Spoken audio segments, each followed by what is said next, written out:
后来继续来到屏东的盐埔渔港，有一台渔船啊，船顶10外个外籍渔工合约已经到期，回到港边隔离嘛超过14天了。但是即摆却因为全国3级的警戒，外籍人士无法度入境，所以因参要行落船拢袂使哩，特别是防软禁共款，想要回国是更加困难。这个渔工伫咧船顶是大声来喊话。 本国一个船长是真担心哦，就惊时间一个久，这个外籍渔工按耐袂调，会伫咧船顶起暴乱。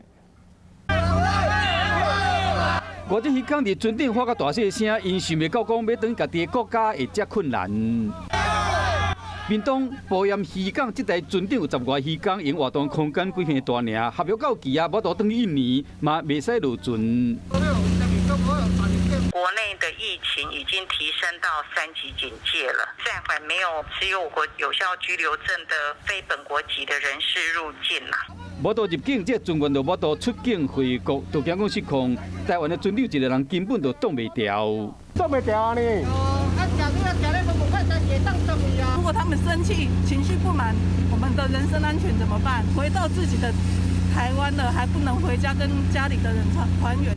这个船长看到因某徛伫码头边嘛，无法度落船，合约到期，这外国的船员薪水要安怎付？若走一日去，讲要罚10万块。县市政府盘点量能没有问题，跟疫情指挥中心来争取专案。虽然大原则就是防疫优先，不过你看因无奈眼神，专案还阁几工照倒出来，就代表这船员都要伫船顶阁待偌久。